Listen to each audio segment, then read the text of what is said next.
என் நம்பிகை அங்கையர் கண்ணி அகிலாண்ட கோடி பிரம்மாண்ட நாயகி ஆமையா அம்பிகை குலவாய் மொழி உலகம்மா என கருள் புரிவார்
தாய்மார்களே, தாய்மார்களே, பெரியோர்கள் சபையோர்கள், என்னை பெற்றெடுத்த தாய்மார்களே, தாய்மார்களே, கல்வி கற்ற பெரியவர்களே, தொழில் படித்த கலைவாணர்களே, கலைவாணர்களே, வருங்கால மாணவ செல்வங்களே, வாலிபர் இளம் சிங்கங்களே, சிங்கங்களே, சிங்கிகளே, எனது அருமை சகோதர சகோதரர்களே, ஆமையா, இங்கே அமர்ந்திருக்கக்கூடிய இந்த அரசு நடத்தி வரக்கூடிய 3வது பொதிகை புத்தக திருவிழாவை நடத்தி வரக்கூடிய அனைத்து பெரியவர்களுக்கும் என்னுடைய முதற்கண் வணக்கத்தை தெரிவித்துக் கொள்கிறேன். அது முதலாக இந்த தென்காசி மாவட்டத்தில் முதலாவது பணியாற்றி வரக்கூடிய மாவட்ட ஆட்சித்தலைவர் சரி ஐயா அவர்களுடைய நிர்வாகத்தின் சார்பாகவும் தென்காசி மாவட்டத்திலே சரி கல்வித்துறையிலே கல்வி முதல் ஆசிரியராக பணியாற்றி வரக்கூடிய அந்த அம்மா அவர்களுக்கும் சரி அதே மாதிரி தென்காசி மாநகரிலே வாழ்ந்து வரக்கூடிய படித்து சரி பட்டம் பெற்றவர்களுக்கும் கலைவானவர்களுக்கும் கலை பணிந்து கொண்டு வரக்கூடியவர்களும் நானும் படிச்சேன். பள்ளிக்கூடத்துக்கு போனேன். 3ஆம் கிளாஸ்ல 3 வருஷம் படிச்சேன். ஆச்சரியமா இருக்கு. ஞாபகம் கேட்கணும். எதுக்கு? சின்ன கருத்து. சொல்லுங்க. படிப்பு வந்து தன்னால வரணும். ஆமா எல்லாத்துக்கும் படிப்பு வருமா? எனக்கு சொல்லி கொடுத்தாங்க. ஆமா. எங்க டீச்சர். சரி. பேச்சியம்மா டீச்சர். சரி. ஆமா. அதாவது 3 வருஷமா 3ஆவது பேச்சியம்மா டீச்சர்ட்ட தான் படிச்சாரு. ஆனா பேச்சியம்மாவுக்கு தான் வில்லுப்பாட்டு கதையும் படிக்காரு. அப்ப சொன்னாங்க. சரி. உனக்கு வந்து உத்தியோகத்துக்கு யோகம் இல்ல. இந்த கிராமப்புற பாட்டு பாடுவதற்காக மாதவி என்று சொல்லக்கூடிய என்னுடைய பேட்டி தான். ஆமா அவள் கூட படிக்கணும் உனக்கு கொஞ்ச நாள் கொடுத்து வச்சிருக்கு. அதனால நாடெல்லாம் போய் சரி எங்களுடைய கல்விகளையும் மாவட்ட ஆட்சி தலைவருடைய புகழையும் பாடணும்னு சொல்லி பேட்டி கூட நான் வந்துட்டேன். படிப்பை கொஞ்சம் நிறுத்திட்டேன். அதை விடாம படிச்சிருந்தோம்னா இங்க படிச்சு முடிய 40 வயசு ஆயிரும். அதுக்கு பிறகு தாத்தா மட்டும் விடாம படிச்சிருந்தா இன்னைக்கு பீக்கங்கா முடிச்சிருப்பாரு. பீக்கங்கா பருப்பு போட்டு கூட்டு வச்சீங்கன்னா சூப்பரா இருக்கும். பீக்கம் அப்படி விவரமா சொல்லணும். சரி ஆகையினாலே சரி இந்த 3வது பொதிகை புத்தக திருவிழாவிற்கு நாமளுடைய வெள்ளிசையை வரவழைத்த அனைத்து பெரியோர்களுக்கும் அம்மாக்களுக்கும் பெரிய ஐயா அவர்களுக்கும் எங்கள் வெள்ளிசையின் சார்பாகவே நாங்கள் நன்றியை தெரிவித்துக் கொண்டு புத்தக திருவிழான்னு சொன்னா அப்படின்னா ரொம்ப கருத்து. ஆமா புத்தகத்தை பிரட்டி பார்த்தா தான் தெரியும். அதே மாதிரி சரி இந்த புத்தக திருவிழாவை நம்ம தமிழ்நாட்டு சரி முதலமைச்சர் சார்பாகவும் இந்த மாவட்ட ஆட்சித்தலைவர் சார்பாகவும் அம்மா நம்ம இந்த மாவட்டத்திலே முதல் கல்வி ஆசிரியராக பணியாற்றி வரக்கூடிய அம்மா அவர்களுக்கும் முதல் கண் வணக்கத்தை தெரிவித்துக் கொண்டு கதைக்கு வருகின்றோம். அதாவது புத்தக திருவிழா என்பது வந்து முன்னால இருந்த காலத்திலே பெரியோர்கள் எல்லாம் அப்துல் கலாம் ஐயா, மகாத்மா காந்தி ஐயா அவங்க எல்லாம் இன்னைக்கு பெரிய பெரிய அளவுக்கு பேர் வாங்கி அவங்க எல்லாம் பெரிய படைப்புகள் எல்லாம் படைத்திருக்கிறாங்கன்னு சொன்னா அதுக்கு முக்கிய காரணம் இந்த புத்தகம் தான். அப்பேற்பட்ட இந்த புத்தகம் திருவிழா என்பது வந்து புத்தகம் என்பது ஒரு சிறகு மாதிரி. அந்த புத்தகம் எப்போதெல்லாம் நம்மளோடு இருக்கிறதோ நம்ம உயர நினைத்த இடத்துக்கு நம்ம பறந்து போய்கொண்டே இருக்கலாம். அப்பேற்பட்ட இந்த புத்தக திருவிழாவிலே அதாவது புத்தகம் என்பது பெட்டகம் குழந்தைகளுக்கு எல்லாமே பெரிய அறிவு ஆயுதமாக பயன்படுத்தக்கூடியது. அதனால முன்னால புத்தகங்கள் அநேகமா வாசிக்க ஆரம்பித்தாங்க.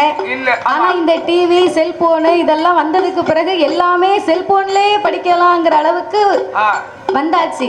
என் போன்ல வந்து படிக்க முடியல, ஒண்ணுமே வர மாட்டேங்கிறான். சிம்மு போட்டா தானே வரும். அப்போ உனக்கு நான் ஒரு புத்தகம் வாங்கி தரேன்.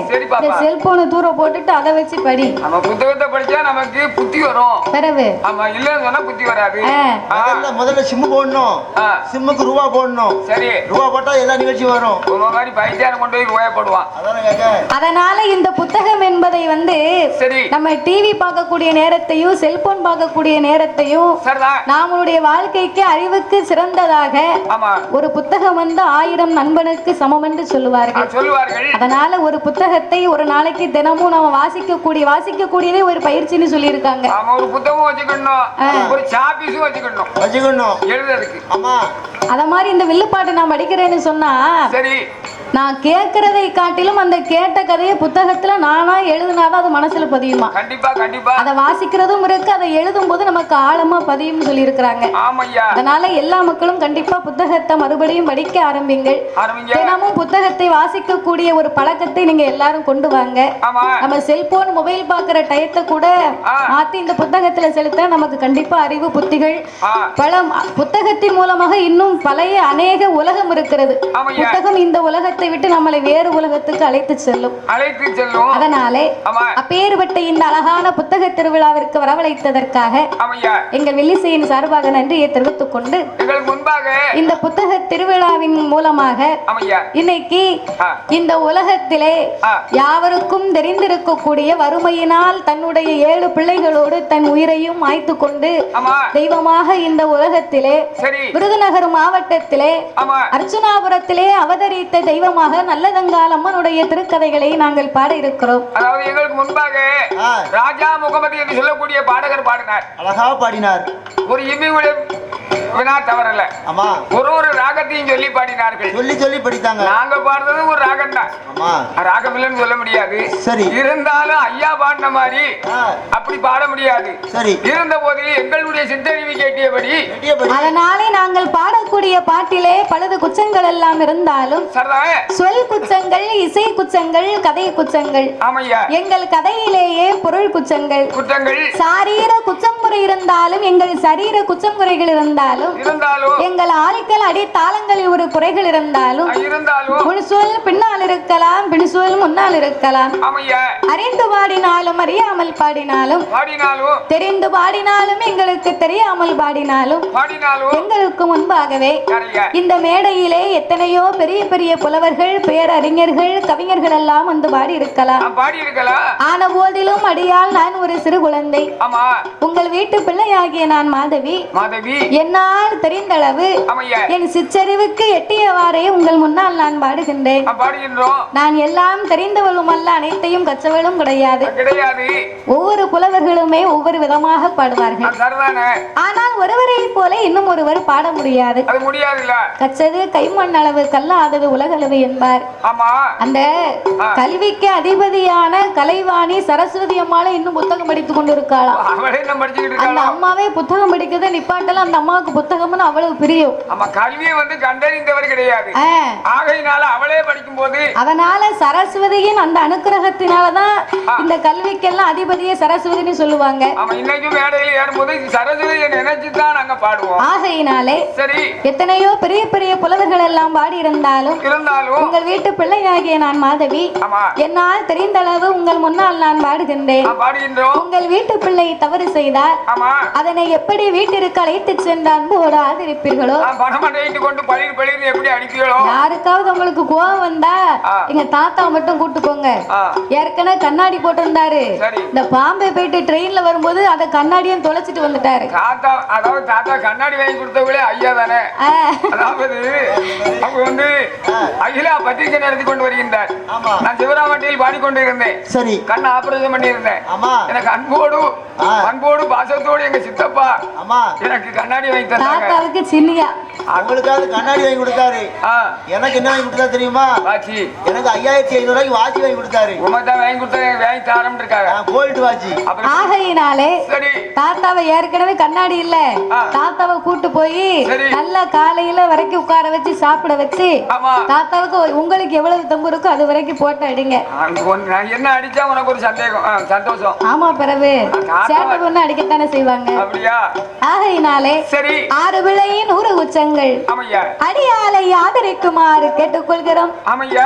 நாட்டிலேயும் நல்ல நாடு, நாட்டிலேயும் நல்ல நாடு, மாவலர்கள் புகழும் நாடு, கோடமாலை விளையும் நாடு, வெள்ளங்கள் வீசும் நாடு, மாதம் ஒன்று மழை பொழியும், மாதம் ஒன்று மழை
நாடு மாதம் ஒன்று மழை பொழியும் மருடம் ஒன்று பூவிளையும் தேனிருந்து தேன் சொரியும் தென்றல் வீசி கனி சொரியும் மங்கை பலா மரங்கள் எல்லாம் வளர்ந்தோங்கி செழிக்கும் நாடு மாடு கட்டி போரடித்தால் மாடாது சின்னலன்று ஆடை கட்டி போரடிக்கும் அழகத்திரு நாடாகப்பட்டது அதுதான் விருதுநகர் மாவட்டத்திலே அமைந்திருக்கக்கூடிய பத்ராயிருப்பு என்று சொல்லக்கூடிய நகரத்திற்கு அருகாமையிலே அமைந்து வரக்கூடிய அர்ச்சனாபுரம் என்று சொல்லக்கூடிய அந்த குக்கிராமத்தில் அர்ச்சனாபுரம் என்று சொன்னா அப்ப ஒரு கிராமம் தானே. அப்ப உள்ள காலத்திலே எல்லாம் இப்ப உள்ள மாதிரி எல்லா இடத்திலேயும் மரமட்டைகள் காடாக நிறைந்திருந்தது. ஆனா இப்ப காலங்கள் வர வர காடெல்லாம் அழிந்து இப்ப பெரிய பெரிய மண்டபங்கள் மாட மாளிகை கூட கோபுரமாகிவிட்டது. அந்த காலத்திலே இயற்கையே எழில் நிறைந்த சூழலாகவே அமைந்திருக்கக்கூடிய அழகான அந்த அர்ச்சனாபுரம் என்று சொல்லக்கூடிய நன்னகரத்திலே நகரம் ஒண்ணு உண்டு. எங்க பாரதத்திலே அஸ்னாபுரம் என்று ஒரு நாடு உண்டு. ஆமா 5 பஞ்சபாண்டவர்கள் ஆண்டு வரக்கூடிய நாடு. அதே மாதிரி அமைந்த நாடுதான் என்ன ஊரு? அர்ச்சனாபுரம்.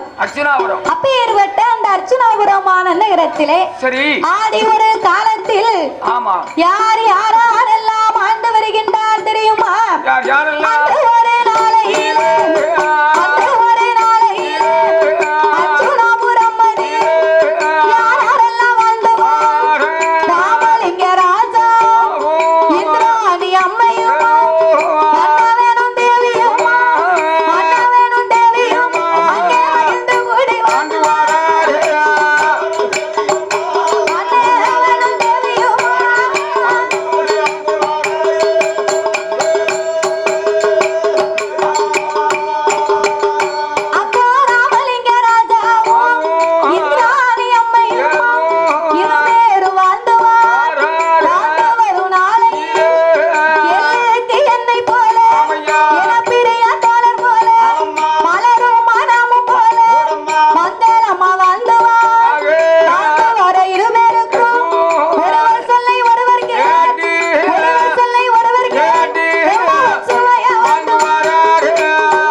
கொண்டவனும் தேவியுமாகவே குணமோடு வாழ்ந்து வருகிறார்கள்.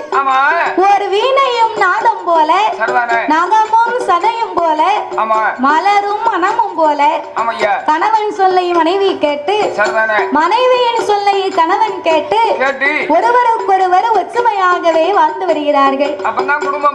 அதான் குடும்பமாகும்னா ஆண் பெண்ணை மதிக்க வேண்டும், பெண் ஆணை மதிக்க வேண்டும். ஆம்பளை நினைக்க கூடாது.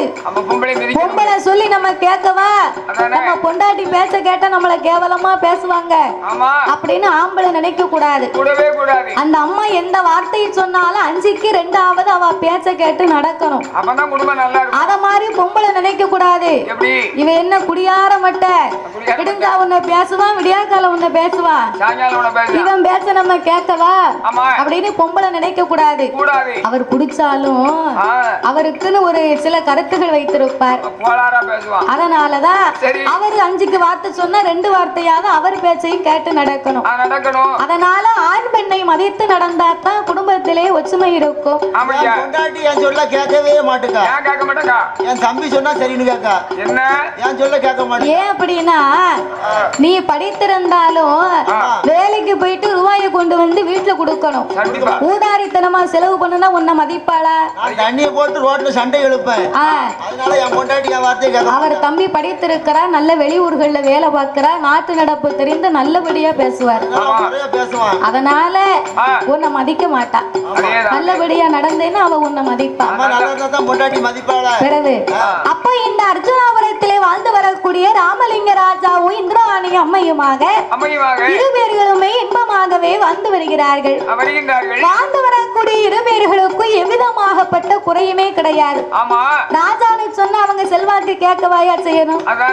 மன்னருக்கு மனையருக்கு மன்னால் பிள்ளை இல்லை, ஆமையா பொன்னிருக்கு பொருளிருக்கு பொன்னால ஒரு பிள்ளை இல்லாமல் இறைவனாகிய சிவபெருமானை எண்ணி 6 வருடங்களாக கல்லை கண்ட இடங்கள் எல்லாம் கையெடுத்து வணங்கினார்கள்.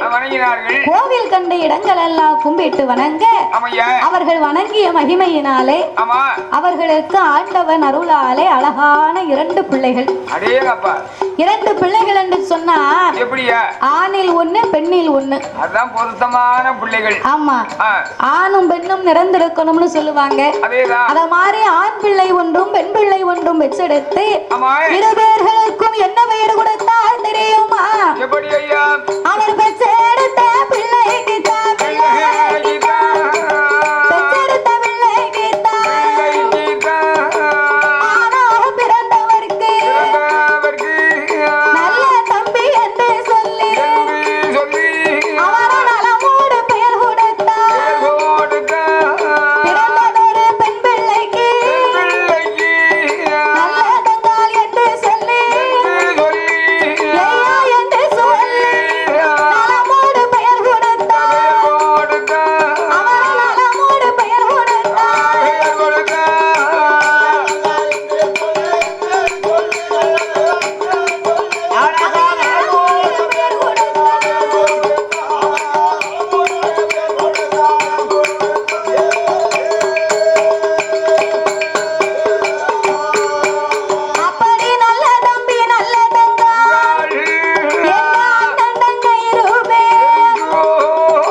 நல்லதங்காளுக்கு அன்னை.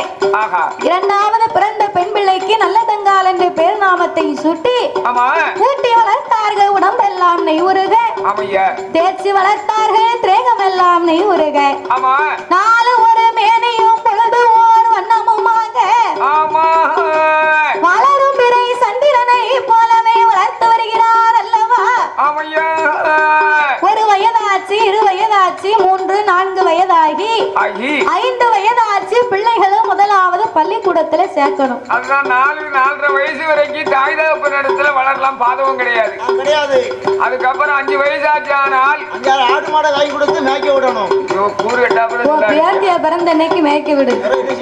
5 வயசு 5 வயதாச்சுன்னு சொன்னா பிள்ளைகளை ஆசிரியரிடத்துல கொண்டு போய் ஒப்படைச்சிட்டு வந்துடணும். பிள்ளைக்கு அறிவு வரணும்னா எங்க தாத்தாவை பள்ளிக்கூடம் போக சொன்னதுக்கு பள்ளிக்கூடத்தை லீவ் போட்டு வீட்டுல வந்து இருந்தாரு. அந்த காலம் இப்படி கிடையாது. என்ன அந்த காலம் வந்து ரொம்ப பிள்ளைய கம்மி. சரி. அப்ப வந்து பிள்ளைய வந்து பள்ளிக்கூடத்துக்கு போகலன்னா சரி ஆசிரியர்மார்கள் வீட்டுக்கு தேடி வருவாங்க. ஆமையா. காலையில நம்ம பள்ளிக்கூடம் போகலன்னா சரி உடனே தேடி வருவாங்க. ஏன்டா இன்னைக்கு பள்ளிக்கூடம் வரல அப்படின்னு கையோட நம்மள கூட்டு போயிருவாங்க. சரிதான். நான் ஒரு நாள் அப்படித்தான் காலையில பள்ளிக்கூடத்துக்கு போயிட்டு சரி சாட்டை லீவு சொல்லிட்டு வீட்டுக்கு வந்துட்டேன். சரி.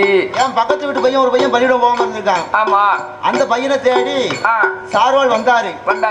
வரும்போது எங்க பாட்டி வெளியே நின்னாங்க. சரி. பாட்டி வெளியே நிக்கும் போது உடனே பாட்டி சொன்னாங்க என்ன எல்லாம் ஆனந்து உன்னை தேடிதான் ஆசிரியர் வந்திருக்காரு, சார்வால் வந்திருக்காரு. ஆமா. நீ வீட்டுக்கு போய் ஒளிஞ்சுக்கோ. சரி. உன்னை கூட்டி போய் ஒரு சார்வால் அப்படின்னாங்க. சரிதான்.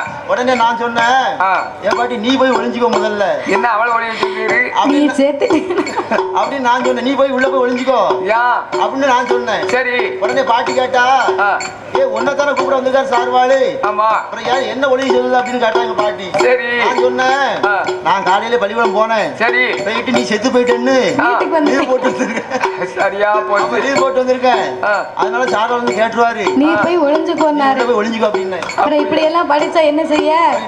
நம்ம படிப்பு அப்படி இருக்கு. சரி. அதனால 5 வயதாகிவிட்டதை சொன்னா பிள்ளைகளை வந்து முதலாவது பெற்றோர் வளர்ப்பதை காட்டிலும் ஆசிரியரிடத்தில் ஒப்படைத்தா அந்த பிள்ளைகள் அறிவிலே சிறந்தவர்களாக வருவார்கள். ஆரம்ப பள்ளி, நடுநிலை பள்ளி, உயர்நிலை பள்ளி இப்படி எல்லாம் பள்ளிக்கூடங்கள் போய் தலைமை ஆசிரியர் இடத்துல போய் பாடங்களை கடைசியா கற்று உணர்ந்தால் உத்தியோகம் கிடைக்கும்.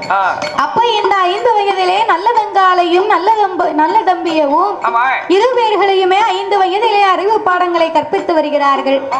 6 வயதாச்சு அரிச்சுவடி பிடித்து வருகின்றார். ஆனா முதல் அக்கண்ணா வரைக்கும் காணா முதல் இக்கண்ணா வரைக்கும் ஹரி ஹரி சித்தரி அறிவோம் நன்றாக குருவே துணை. ஹரி சித்தரி நானா மூனா இத்தனா தூணா. அந்த கால படிப்பு இப்படித்தான். முதல் எழுத்து இப்படித்தான் சொல்லியிருக்காங்க பெரியவர்கள். அதுக்கப்புறம் தான் ஆனாங்கிற எழுத்து வருமா. இப்ப வந்து போன உடனே அந்த எழுத்தெல்லாம் பழைய எழுத்து மங்கி போச்சு. ஆகையினால இப்ப புதுசாக ஆனா ஆரம்பிக்காம அன்னையும் பிதாவும் முன்னறி தெய்வம் ஆலயம் தொழுவது சாலமும் நன்று அப்படின்னு சொல்லி ஆரம்ப பள்ளிக்கூடங்களை எல்லாம் படித்து அந்த காலத்துல வந்து ஏட்டு பாடம் படித்தாங்க. இப்ப பிள்ளைகளுக்கு சுலபமா இருக்கணும்னு நம்ம இப்ப புத்தகம் வந்து பாருங்க. இப்ப அச்சு பாடம் அப்ப ஏட்டு பாடம் படித்தார்கள். அப்ப 7 வயதிலே எண்சுவடி படித்து 8 வயதிலே ஏட்டு பாடங்கள் எழுதி 10 வயதுக்குள்ளே பல பாடங்களை எல்லாமே படித்து வருகிறார்கள். இப்படியாக படித்து வரும்போது நல்ல தம்பியானவருக்கு நல்ல தங்கால் வந்து தங்கச்சி. இந்த நல்ல தம்பி வந்து அரசு சபையிலே பிறந்தவர் அல்லவா. ராஜ குடும்பத்திலே பிறந்தார்களேயான அந்த அரசகுமாரருக்கு அனைத்து கலையும் தெரிந்திருக்க வேண்டுமா. பக்தி மார்க்கமும் கூடுதல் உண்டு. ஆமா. இன்னைக்கு தென்காசியிலே கட்டப்பட்ட கோபுரமானது பராக்கர பாண்டியனால் கட்டப்பட்ட கோபுரம். தஞ்சையிலே கட்டப்பட்ட கோபுரமானது சரி சோழ மன்னனால் கட்டப்பட்ட கோபுரம் கட்டப்பட்டது. இப்படி ஒவ்வொரு கோவில்களையும் கட்டப்பட்ட அந்த அரசர்களால் கட்டப்பட்டது. அவங்களுக்கு வேலையே தான் கோவில் பணியே கூடுன பணி, திருப்பணி, தெய்வ பணியே திருப்பணி. ஆமாய்யா. ஆலய பணியே அது கற்பணின்னு சொல்லுவாங்க. அதை போல அரசு சபையிலே பிறந்தவர்களுக்கு அனைத்து கலைகளும் கற்றிருக்க வேண்டும் என்பதனாலே அந்த நல்ல தம்பி எப்பேற்பட்ட கலை படித்து வருகிறார் தெரியுமா. எப்படி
பிள்ளையா ஆணையேற்றம் குதிரையேற்றம் அறிவு உயர்ந்த தொழில்களை படித்து பள்ளிடம்பு சிலம்பு தொழில் மற்றும் உள்ள பாடங்கள் வில் வித்தை போர் வித்தை சிலம்பு வித்தை இப்பேற்பட்ட பாடங்களை எல்லாம் படித்திருக்கக்கூடிய நேரத்திலே 21 வயதுக்குள்ளாக எல்லா பாடங்களையுமே படித்துக் கொண்டிருக்க இந்த நல்ல தங்காலையும் அவரோடு இப்படியாகவே வளர்ந்து கொண்டு வருகின்றார். நல்ல தங்கா வந்து சின்ன பிள்ளை, ஏன்னா அவருக்கு அடுத்து பிறந்தவள் இல்லையா? ஆமா. அப்ப சிறு பிள்ளையாகவே இருக்கக்கூடிய இந்த நல்ல தங்காலும் அண்ணனோடு இப்படி ஆனந்தமாக பால் சோறு நெய்யோடு உண்டு உறவாடி மகிழ்ந்து வாழ்ந்து வருகிறார்கள். அந்த பிள்ளை செல்வத்திற்கு 2 பேருக்கும் எந்த குறையுமே கிடையாது. அப்ப இந்த ஒரு நாளை பார்க்க தன்னுடைய தகப்பனாக இருந்தக்கூடிய ராமலிங்க ராஜாவுக்கு தன் மூத்த மகனாகப்பட்டு இந்த நல்ல தம்பிக்கு திருமணத்தை முடிக்கணும், நமக்கு வயதாகிவிட்டது, கண்ணுள்ள போதே கதிரவனை வணங்கணும்னு சொல்லுவாங்க. அதனால நம்ம கண் பார்வை மங்கிக் கொண்டிருக்க நம்ம பிள்ளைக்கு காலகாலத்துல ஒரு கல்யாணம் ஒரு கால்கட்டு ஒண்ணு போடணும். கால்கட்டு போட்டாதான் பிள்ளை வீட்டுக்கே வருவான். பாத்துக்கோ, இன்னைக்கும் நம்ம பெத்தவங்க சொல்லுவாங்க, ஏல கணேசா சரி இருக்கட்டும், இப்ப சொன்னாதான் சொல்லுங்க தாத்தா ஏழை கணேசாவா? கணேசம்னா உண்மை பேரு மட்டுமா இருக்கு. நீ சின்ன பிள்ளையா இருக்கும்போது உங்க அம்மா உன்னை எப்படி கூப்பிடுவாங்க? கூப்பிடுவாங்க, அப்படித்தான் கூப்பிட்டு பார்த்தேன். கணேசங்க வாடா அப்படிதான் கூப்பிடுவாங்க. சரி உன்னைய விட்டுரு, நான் எங்க தாத்தா கூப்பிட்டுக்கிடுவேன். ஏலே ஆனந்தி, உனக்கு வயசு 7-8 வயசு ஆகுது, ஒரு கடைக்கு போனா கடைக்கு போக மாட்டுக்க, ஒரு வேலை பாருனா வேலை பார்க்க மாட்டுக்க அப்படின்னு அந்த அம்மா ஏசுவா பேசுவா. வெளியே போனா நைட் 12 மணிக்கு தான் வீட்டுக்கு வர. ஆமா. அப்ப கொஞ்ச நாள் அப்படியே ஏசி ஏசி வேலை ஏவிக்கிட்டு இருப்பா. கிட்டத்தட்ட ஒரு 21 வயசு 18 வயசு வந்துடுதுன்னு வையி, அதோட வீட்டையே மறந்துருவான். பாத்துக்கோ, வீட்டை விட்டு காலையில வெளியே போனோம்னா பள்ளிக்கூடம் எல்லாம் படித்து முடித்து வேலைக்கு போகக்கூடிய நேரத்துல இந்த மொபைல் போனை பார்த்துட்டு பிள்ளைங்களோட விளையாண்டுகிட்டு அப்படியே வீட்டை விட்டு போனா சாயங்காலம் 12 மணிக்கு தான் வீட்டுக்கு வருவான். பாத்துக்கோ, அம்மா போன் போட்டா நீ போன வை நான் வருவேன், போன் ஓயாமே போடக்கூடாது அப்படிம்பா. அப்ப இந்த அம்மா பாப்பா அப்படியே வந்தான்னு சொன்னா வீட்டுல இருக்க அவருங்க கிளவி அவ ஆட்சியை உறங்க மாட்டான். எதுக்கு உறங்க மாட்டான்? ஏன்னு கேட்கணும். எதுக்கு? அதாவது ஏன் ஆட்சி என்ன அவங்கிட்ட சொல்லி என்ன சொல்லணும்? எனக்கு ஒரு கல்யாணத்தை முடிக்க வச்சு சொல்லு. கல்யாணம் முடிக்கணுமோ? ஏழை பேர பிள்ளை ஒன்ன மாதிரி ஆசைப்பட்ட பிள்ளை சொல்லத்தானே செய்யும். அவ உறக்கத்தை கெடுத்து எனக்கு ஏன் உறக்கத்தை கெடுக்க? நீ நேரே போய் உங்க அப்பங்கிட்ட சொல்ல வேண்டியானே. எனக்கு அப்பாட்ட சொல்ல தைரியம் கிடையாது. அப்போ இந்த அம்மா கிட்ட இப்படி கேட்டாலும் தாய் தகப்பங்க சொல்லுவாங்க, இன்னைக்கு என் பேச்ச நீ கேட்க மாட்டுக்கடா, நாளைக்கு உனக்குன்னு ஒருத்தி வந்து உன் கண்ணத்தை பிடிச்சு எனுங்குவா பாரு, அன்னைக்கு தாமலே நீ அடங்குவ அப்படின்னு சொல்லி அவனுக்கு ஒரு கல்யாணமும் முடிச்சு வைப்பாங்க. என்னைக்கும் 12 மணிக்கு வீட்டுக்கு வரவே நம்ம கல்யாணம் முடிஞ்ச உடனே போன் போடுவா, என்னங்க இங்க எங்க இருக்கீங்க, நேரம் ஆச்சு வீட்டுக்கு வாங்க சாப்பிடுவோம்னா நீ 10 நிமிஷத்துல வாரேன் போன வையும் பாரு. நம்ம ஒரு 10 நிமிஷம் அரை மணி நேரம் எதிர்பார்த்து பாப்பா, வரமாட்டாரு. மறுபடியும் ஒரு போனை போடுவா, என்னங்க எப்ப வருவீங்க? அப்படியா? இப்ப 10 நிமிஷத்துல நீங்க வீட்டுல இல்லன்னா நான் கதவை அடைக்க போறேன்பா. மறுபடி கொஞ்ச நேரம் பாப்பா, மறுபடி போன் வரலன்னு வையே, ஏலே முருகா நான் எப்பவுமே உனக்கு போன் போட்டுருக்கேன், உன் மேலுக்கு எப்படி வருது? நான் சாப்பிடணும் உன்னை அப்பலே கூப்பிடுறதே உனக்கு வர முடியலையா அப்படின்னு கேட்டா போனை வைக்கிறதுக்கு முன்னால வீட்டுக்கு வந்துருவேன். அதனாலதான் சீக்கிரம் காலாகாலத்துல கால் கட்டு போட்டு ஒரு ஆண் வந்து நல்ல வழியில நடக்கணுமான ஒரு பெண்ணுடைய அதிகாரத்தோட உரிமையோட அவரை கண்டிக்க கூடியது இருந்ததுன்னு சொன்னா அவர் கரெக்டா வந்துருவாரு. அவன் என் வீட்டுல ஆகியிருக்கா பத்தியா, என்ன எதிர்பார்த்து நிப்பா. அப்படியா? எதிர்பார்த்து நிக்கும் போது சரி, ஆனா டிவி ஓடிக்கிட்டு இருக்கும், நாடகம் நடந்துகிட்டு இருக்கும், நாடகத்தை விடாம பாப்பா. சரி, என்ன கூப்பிட்டிய சோறு வச்சு கூட சாப்பாடு வச்சு கூடம்மா. ஏன் மனுஷா சும்மா இருக்கியா? என்ன போரு, என்ன அவசரம் போகுது? என்ன சாப்பாடு அவசரம்? இந்த இடைவெளி போடட்டும், விளம்பரம் வரட்டும், சோறு வச்சு தரப்பா. சரி, நான் ஓத்திரி தாங்க மாட்டாம நான் சொன்னேன், சரி நீ எனக்கு வந்தோன்னு சோறு வச்சு தர மாட்டேங்க, வேலைக்கு போயிட்டு வார மனுஷன் சாப்பாடு கொடுக்க மாட்டேங்க, காப்பி கொடுக்க மாட்டேங்க, தண்ணி கொடுக்க மாட்டேங்க. இப்ப நான் நாட்டுக்கு நிக்க போறோம்னே. நீ சொன்ன உடனே ஆச்சுதான் டிவி ஆஃப் பண்ணிருப்பாளே. ஏன் கேக்க இங்க இருங்க. நீங்க நாட்டுக்கு நிக்க போறீங்க. சாவ போறீங்க.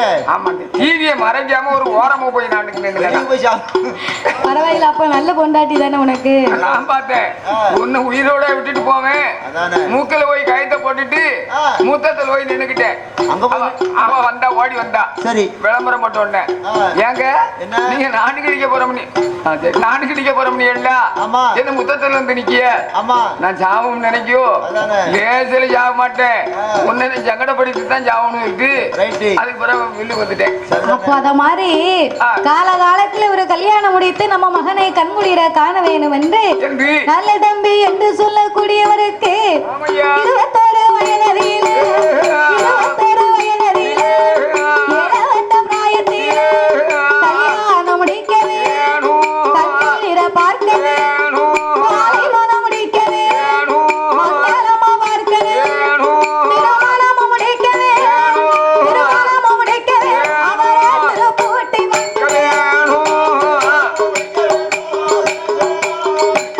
அழகா திருப்பூட்டி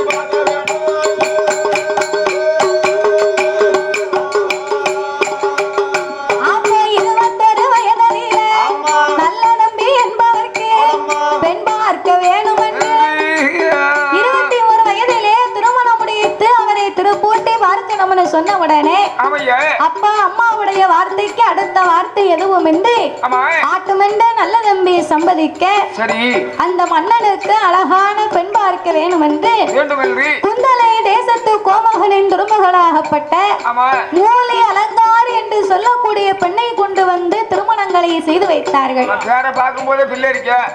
மூலி அலங்காரினா சாதாரணப்பட்ட பேரு கிடையாது. அவ பேருக்கு ஏத்த மாதிரி அவ குணம். மருமக்களை பார்த்து சொல்லுவாங்க. ஒரு சில பேர் என்ன ஒரு சில பேர் மருமக்களை பார்த்து சொல்லுவாங்க. சேட்டை பண்ணி ஒரு மாதிரி பண்ணிக்கிட்டு இருந்தா மாமியாக்கமார அந்த பேரை சொல்லித்தான் ஏசுவாங்க. மூலி அலங்காரியா வந்திருக்காளா அப்படின்னு பேசுவாங்க. ஏன்னா அந்த மூலி அலங்காரி அவ்வளவு வக்ர குணம் படைத்தவளாம்.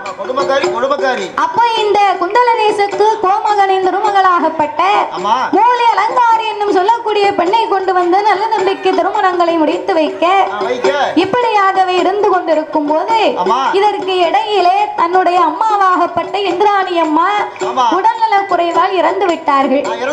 அதற்கு பிறகு அப்பாவாகப்பட்ட ராமலிங்க ராஜாவுக்கு அவருக்கு மனசுல ரொம்ப வருத்தம். நம்ம பிள்ளை ஆம்பளை பிள்ளைக்கு கல்யாணம் முடித்துட்டா நம்ம பொட்ட பிள்ளை இப்படி எல்லாம் ஒத்தையில இருக்கு, தாயும் இறந்து விட்டாலே நம்ம பிள்ளைக்கும் கல்யாணம் முடிக்கலையே அப்படிங்கிற ஏக்கத்திலே சிலது நாளைக்குள்ள அவரும் தன் உயிரை மாய்த்து விட்டார். டானிக்கு வேணுமோ? இல்ல டானிக்கெல்லாம் இங்க கிடைக்காது. வாண்டானிக்கு பிறகு அப்ப இப்படி இருவர்களும் தாய் தகப்பனும் இறந்து விட கள்ளடங்காருக்கு வயதாகி கொண்டிருக்கும் போது 12 வயதுக்குள்ளே பக்குவதி பெண்ணாக இருக்க தன் நங்கையாகப்பட்ட நல்லடங்காலை ஒரு தாய்க்கு தாயா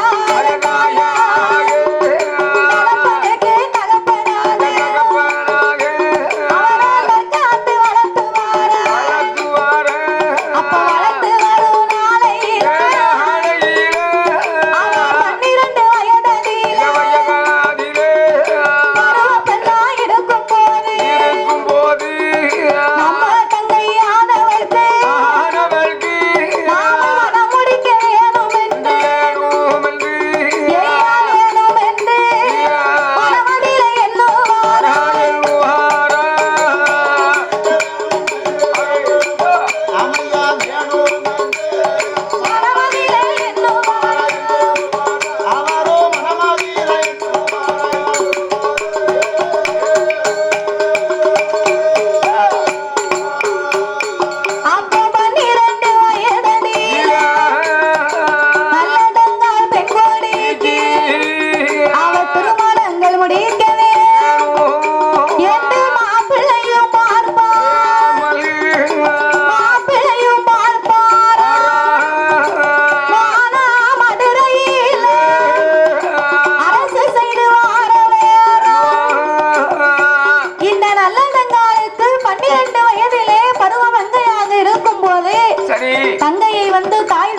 இறந்ததுக்கு பின்னால அண்ணனாக இருந்தவர் அம்மா அப்பாவாக மாறி தாய்க்கு தாயாக தகப்பனுக்கு தகப்பனாக வளர்த்து வந்தார்.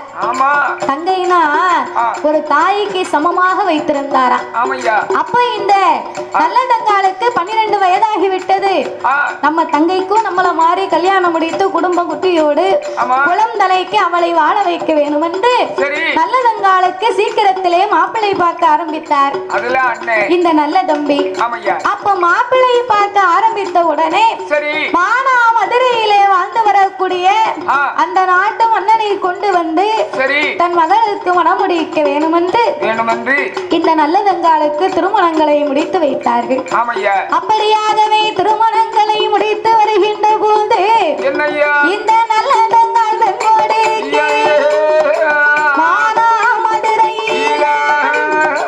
மன்னனுக்கு கட்டி வைத்தார். கல்யாணம் முடிக்கும் போது அரணை அரணை என்று அரணை அரணை என்று அவன் மாங்கல்யம் சூட்டுவார்.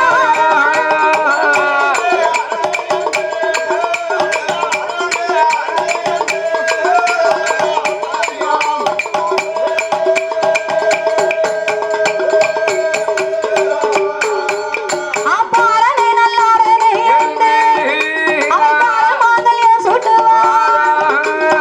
சிவனை நல்ல சிவனை என்று சிவன் மாங்கல்யம் சூட்டுவார்.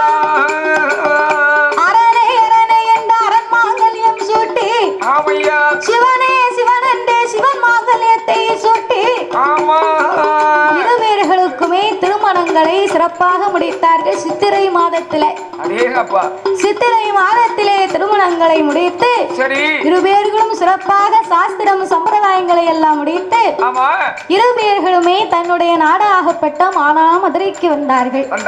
அப்போ மானாமதுரையிலே நல்லதங்கால் தன் கணவனோடு சிறப்பாகவே வாழ்ந்து கொண்டிருக்க வாழ்ந்து வரும்போது இந்த நல்லதங்கால் திருமணமாகி மானாமதுரைக்கு போகும்போது அவங்களுக்கு வேணுமுங்க சீரை கொடுத்தாராம். சீரனு சொன்னா எப்பேற்பட்ட சீர் தெரியுமா?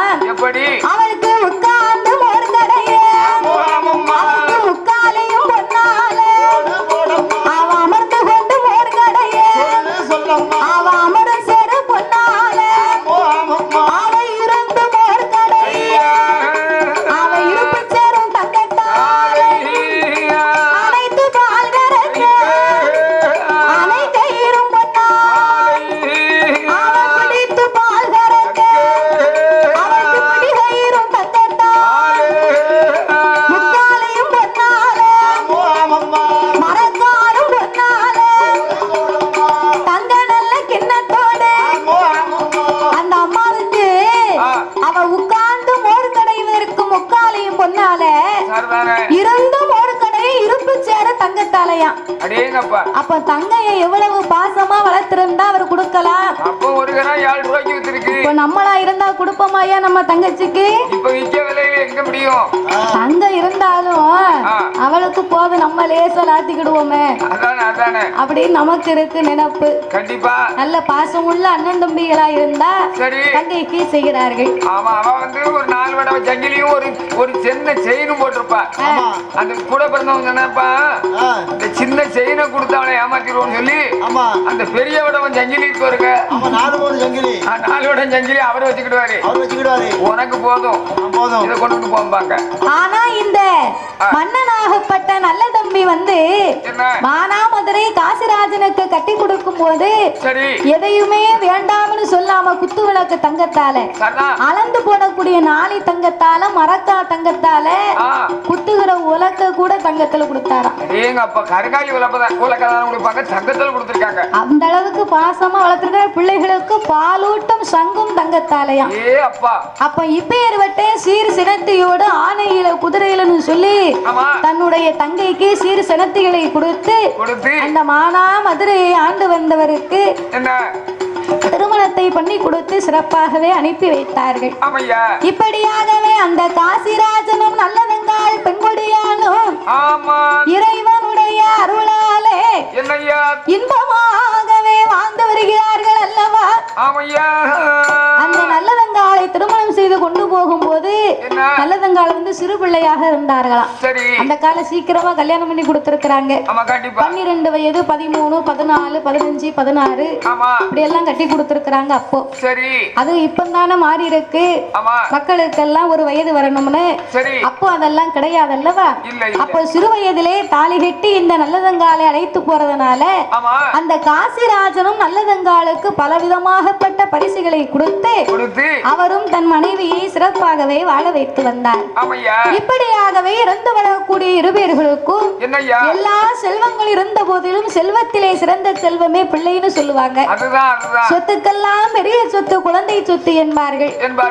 அந்த காலத்துல 10 பிள்ளைகள் 15 20 21 வரைக்கும் பெத்து எடுத்து வளர்த்தா அந்த வளர்ந்த பிள்ளை அப்பாவை பார்த்து கேட்பானா, எப்பா எங்களை இத்தனை பிள்ளைய வளர்த்திருக்கு, எங்களுக்கு என்னத்தை நீ சேர்த்து வச்சு எங்களை பெத்த நாங்க வாழுறதுக்கு அப்படின்னு கேட்டா அவர் சொல்லுவாரா, ஏண்டா நான் செல்வத்தை எதடா நான் சேர்த்து வைப்பேன், உங்களைத்தான் 10 பிள்ளைகளா பெத்து வளர்த்து ஆளாக்கி உங்களைத்தான் நான் சொத்தா 10 பிள்ளைகளை வளர்த்து வச்சிருக்கேன், அதுக்கு மேல எனக்கு என்னடா சொத்து வேணும்னு சொல்லுவாரா. அப்ப அந்த கால பிள்ளைகளை தான் பெரிய சொத்தா நினைச்சிருக்காங்க. ஆனா இப்போ நம்ம ஏரியாவில நம்ம சொத்து வாங்கணும், வீடு வாங்கணும், நிலம் வாங்கணும், தோப்பு வாங்கணும்னு ஆசைப்படுகிறோம். எனப்பந்தமா கூடி வாழ்வதற்கு யாருக்கும் எண்ணம் கிடையாது. அப்போ இந்த நல்லதங்காலுக்கும் காசிராஜனுக்கும் கடவுளுடைய அருளாலே 10 ஆண்டுகளுக்குள்ளாக அவர்களுக்கு 7 பிள்ளைகள் பிறந்தார்கள். 1 2 கிடையாது, 10 ஆண்டுகளுக்குள்ளாக 7 பிள்ளைகள். 7 பிள்ளையிலேயுமே 4 ஆண் குழந்தைகள் 3 பெண் குழந்தைகள். இப்படி 4 ஆண் குழந்தையும் 3 பெண் குழந்தையும் பெற்றெடுத்த நல்லதங்கால் தன்னுடைய நாட்டிலே சிறப்பாகவே வாழ்ந்து வருகின்ற போது அந்த காசிராஜன் நாட்டிலே பிள்ளைகளுக்கு பால் பழங்கள் மாம்பழங்கள் இப்படி நெய்யும் சோறுமாக அரண்மனை வீட்டு பிள்ளையாக வளர்ந்து வருகிறார்கள். 12 வருடங்களாக சிலது நாட்கள் ஆகிவிட்டது. அந்த மானாமதுரையிலே காசிராஜனுடைய நாட்டிலே 12 வருடமாக பாரமழை பொழியாமல் நாட்டுக்குள்ளே பஞ்சம் வந்து சேர்ந்தது. அது எப்பேற்பட்ட பஞ்சம் தெரியுமா? நாளியேடு உருண்ட பஞ்சம், நாயகனை தோற்ற பஞ்சம், ஆராய்ச்சி உருண்ட பஞ்சம், அரசனையும் தோற்ற பஞ்சம், அரசாடு உருண்ட பஞ்சம், உருண்ட பஞ்சம்.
தங்கத்தை திங்க முடியுமா ஐயா? அதை திங்க முடியாது. தங்கத்தை போடத்தான் முடியும். ஆமா.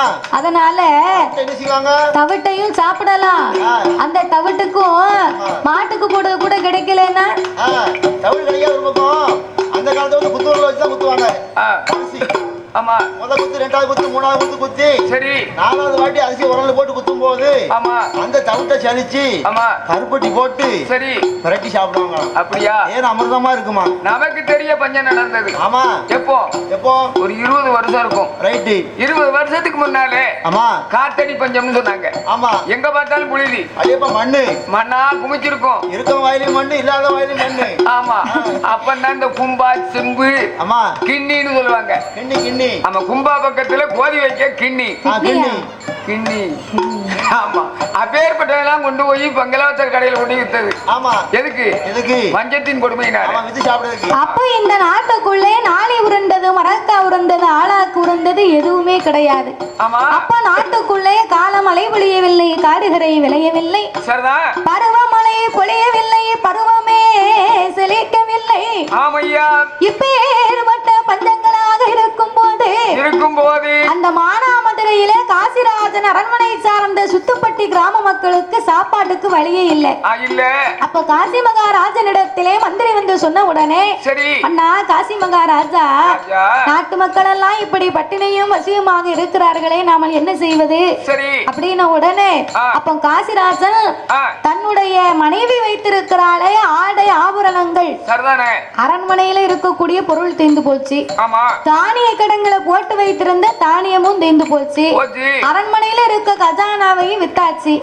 அது போக தன் மனைவியினுடைய நல்லதங்கால் கொண்டு வந்த சீராகப்பட்ட அவர் போட்டிருக்கக்கூடிய ஆடை ஆபரணமும் அவன் போட்டிருக்கக்கூடிய தங்க தாலியும் மிச்சம் இருக்கு. அப்ப தன் மனைவியை கூப்பிட்டாராம். மனைவியை கூப்பிட்டு அவள் வைத்திருக்கக்கூடிய உடைமலைகளை கலைத்து கொடுக்க சொன்னார். நாட்டு மக்கள் பசியாச்சுவது இந்த மன்னனின் கடமை அல்லவா? பெற்றதாய் பிள்ளைகளுக்கு பசியாச்சும் கடமை போல் என் கடமையாகப்பட்டது. அதனால இந்த உடைமையை கொண்டு போங்க, அதை கொடுத்து விட்டாராம். அப்ப நல்லதங்கால் கண்ணீர் விட்டு அழுதாளாம். இந்த நாட்டு மக்கள் பஞ்சத்தை தீர்ப்பதற்கு நான் என் உடைமைகளை எல்லாம் கலத்தி கொடுக்கிறேனே, இந்த தாலியாவது நம்ம போட்டிருக்கலாமே, நம் கணவன் கொடுத்ததல்லவா அப்படின்னு தாலியவே பார்த்து கொண்டு கடைசியிலே கயிறை போட்டு தாலியை மட்டும் கலத்தி கொடுத்தார். அப்ப இதனை கொடுத்து மந்திரியை போய் பசியாச்சு சொன்னார். அப்பவும் மக்கள் பாதி பேர் பட்டினியாக இருக்கிறாங்க. மந்திரி மறுபடியும் அரண்மனைக்கு வந்து, காசிராஜா நீங்கள் கொடுத்த உடைமையினால் மக்கள் பசி ஆறவில்லை, என்ன செய்வதுன்னார். அப்போ ராஜா போட்டிருக்கிறாரே உடைகள் அலிகலன்கள், அந்த ராஜா வைத்திருக்கக்கூடிய தலையில் வைத்திருக்கிறாரே மணி மகுடம் இருக்குது, அது ஒண்ணு மட்டும்தான் இருக்கு.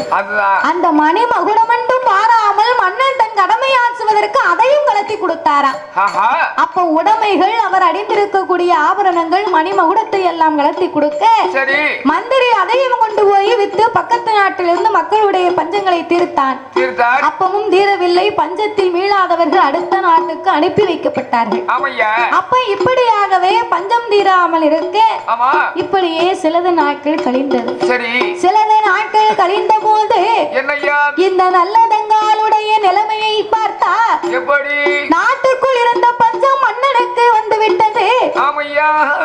மக்கள் பசியாச்சிய மன்னனுக்கே பஞ்சம்னு சொன்னா என்னையா செய்ய முடியும்? என்ன செய்ய முடியும்? அப்பந்தான் நல்லதங்கால் பெற்ற திரு மக்கள் எல்லாம் அம்மாவுக்கு முன்னாலே என்ன செய்கிறார்? அம்மா பசிக்கிறது, அம்மா வயிறு பசிக்கிறது, எனக்கு நிற்க முடியவில்லை, இருக்க முடியவில்லை, உறக்கம் வரவில்லை, அம்மா அம்மா பசியோ பசி என்று வறுமையினால் வாடப்பட்டார்கள். அம்மா அதாவது உலகத்திலே வந்து கொடியது வந்து வறுமைன்னு சொல்லி இருக்கிறாங்க. வறுமை கொடியது, பசி கொடுமது, பட்டினியும் கொடுமை. அப்பேற்பட்ட வறுமைக்கு உள்ளாக்கப்பட்டு நல்லதங்காலின் பிள்ளைகள் எல்லாம் பசி பசி என்றே வாடினார்கள். அப்பந்தான் நல்லதங்கால் பார்த்தார். அரண்மனையில் இருக்கும் போது அரண்மனையில் இருக்கும் போது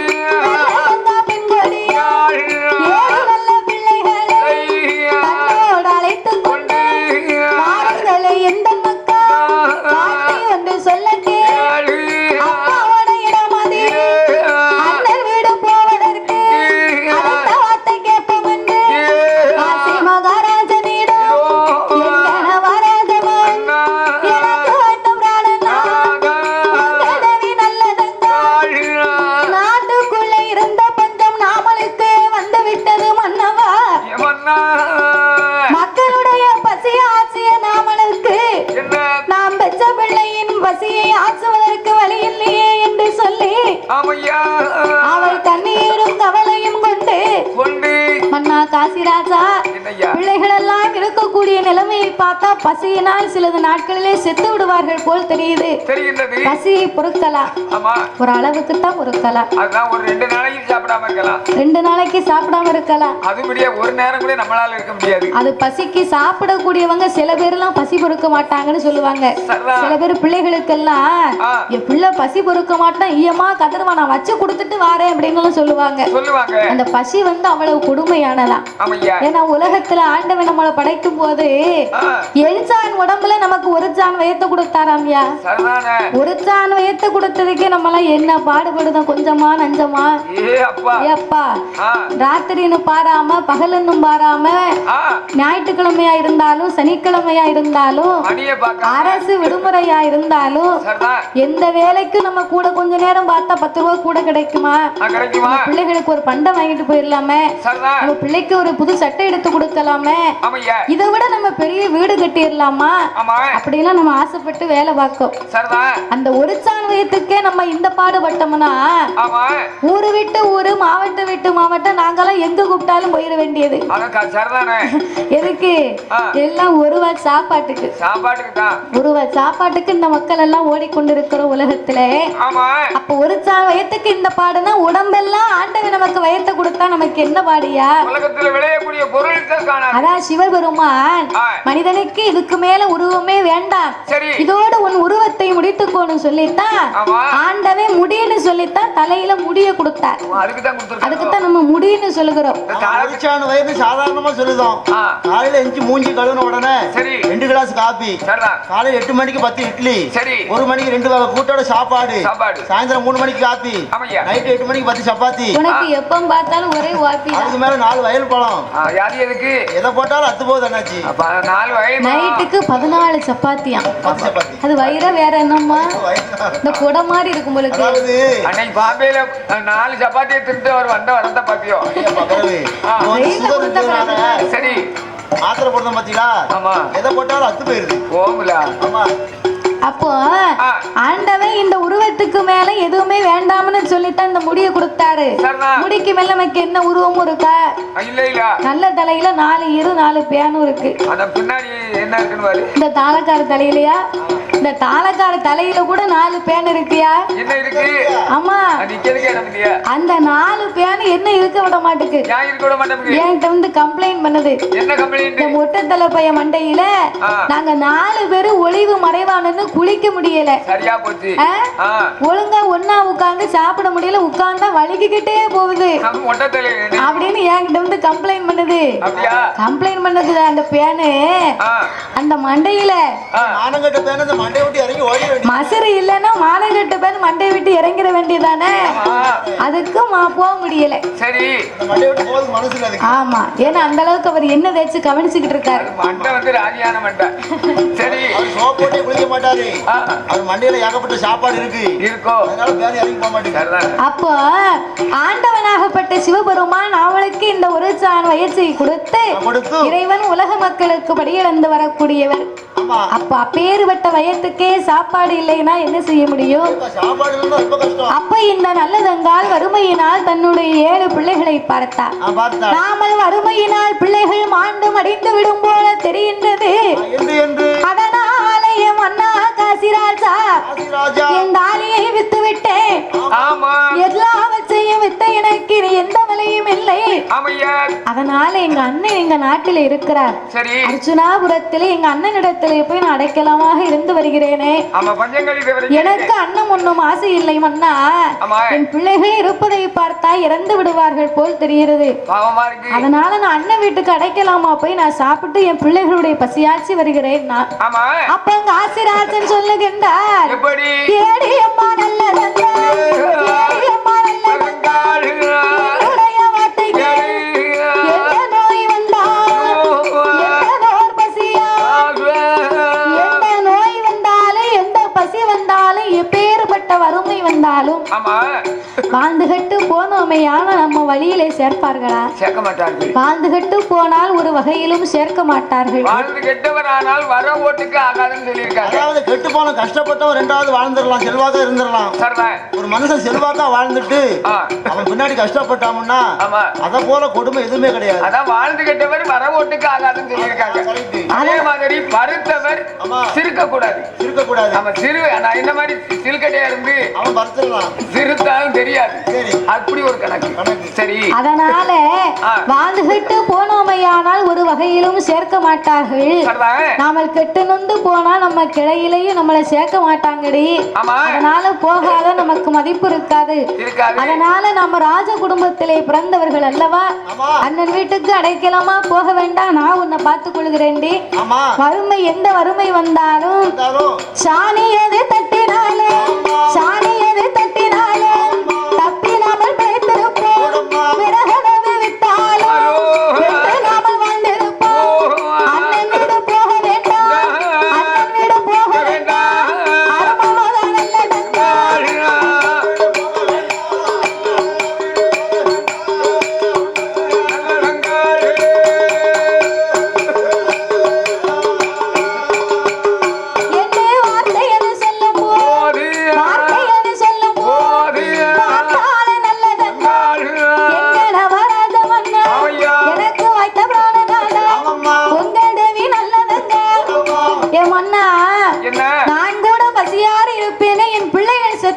நான் என்ன செய்வேன்?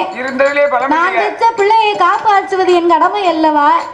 அதனால நீங்க என்ன எத்தனை வார்த்தை சொன்னாலும் பரவாயில்லை, நான் கண்டிப்பாக அண்ணனிடம் சென்று அடைக்கலமாக இருந்து வருகிறேன். இந்த நல்லதங்காலை காசிராஜனுக்கு மானாமதுரைக்கு கட்டி கொடுத்த நாளையிலிருந்து இந்த பிள்ளையை பார்ப்பதற்கும் தன்னுடைய தங்கையை பார்ப்பதற்கும் நல்ல தம்பி ஒரு முறை கூட வந்தது கிடையாதான்.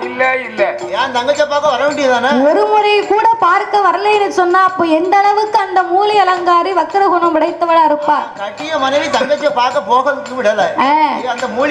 இதிலே அவளுடைய குணத்தை நாம தெரிந்து கொள்ளலாம். அதனால தன்னுடைய அண்ணனை நாடி இந்த நல்லதங்கால் போக வேண்டும் என்று 7 பிள்ளைகளையும் தன்னோடு பற்றி கொண்டு வாழ்ந்த மக்களை நாமல் மாமா வீட்டுக்கு போவோம். நம்ம மாமா வீடு போனோம்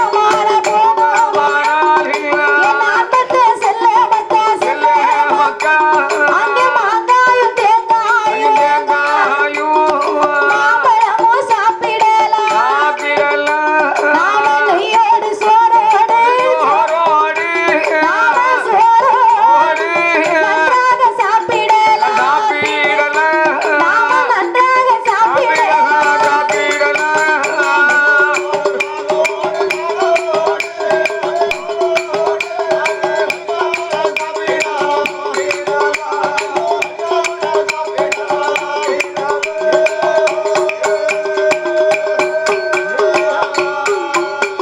ஏன் வாரப்போ செல்ல மக்கா, இந்த அம்மாவோட வார்த்தை கேளு, நாம மாமா வீடு போயிட, நாம மாம்பழமும் சாப்பிடலாம். மாமா வீட்டுக்கு போனா நமக்கு மாங்காய் உண்டு, தேங்காய் உண்டு, மாம்பழமும் உண்டு, நெய்யோடும் சோறோடும் நாமல் வெண்ணையோடு சாப்பிடலாம், வாருங்க மக்கா அப்படின்னு பிள்ளைகளை புறப்பட்டு கொண்டு அந்த மானாமதுரை